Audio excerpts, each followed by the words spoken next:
S'ils sont à l'écoute de leurs candidats durant les épreuves de Top Chef, les chefs de brigade peuvent-ils échanger avec leurs protégés en dehors du plateau? À ce sujet, la règle est stricte, comme nous l'indique la production. Qu'il s'agisse de Philippe Etchebest, Paul Perret ou Glenn Vielle, ils aiment taquiner leurs candidats autant que les conseiller et leur remonter le moral quand ils doutent. Car au-delà de leur rôle de juré de Top Chef, ils sont des mentors qui souhaitent accompagner leurs protégés le plus longtemps possible. On l'a un peu oublié, mais avant l'apparition des chefs de brigade en 2017, saison 8, on avait un jury plus en distance.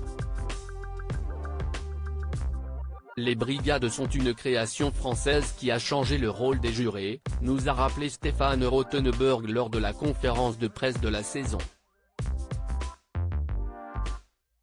Mais s'ils sont très présents et à l'écoute sur le plateau du concours lors des épreuves, les chefs de brigade peuvent-ils communiquer avec les candidats hors caméra? Télé Loisirs a posé la question à Romuald Gravelot, directeur des programmes de Studio 89, la société de production qui produit Top Chef.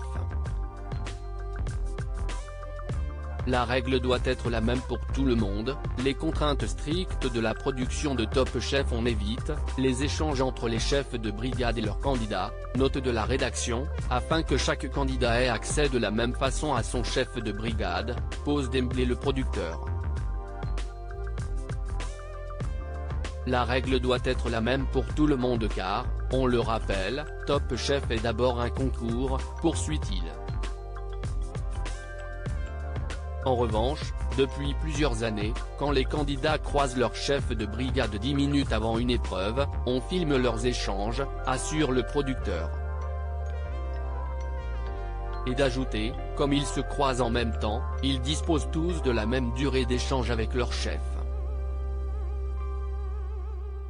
Ainsi, non seulement les candidats et les jurés ne se croisent pas en dehors du plateau, mais ils ne peuvent pas non plus s'échanger leurs numéros. Une règle qui devient caduque dès l'élimination du candidat, comme nous l'avait révélé Lilian Douchet, l'année dernière. D'ailleurs, Glenn Vielle est toujours en contact avec les premiers candidats qu'il a coachés. Ils m'appellent quand ils veulent. Je suis content de les avoir au téléphone, parfois pour des petits conseils, une idée de recette ou des choix de vie, nous a confié le chef de la brigade Orange. Top Chef, que font les chefs de brigade quand ils ne tournent pas? Quand ils doivent juger les candidats à l'aveugle, les chefs de brigade sont interdits de plateau afin de ne pas orienter leur vote. N'allez pas croire pour autant qu'ils se tournent les pouces en attendant le moment de la dégustation. Ils font souvent des interviews, nous explique le producteur. Quand il y a plus de temps, Philippe Etchebest joue de la batterie, il en a une dans sa loge, nous a-t-il également glissé.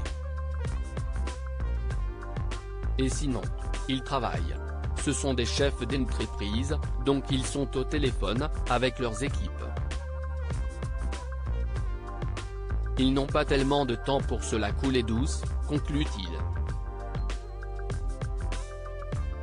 À lire aussi on a dû parfois recadrer, quand la production de Top Chef rappelle à l'ordre certains candidats un peu trop fêtards.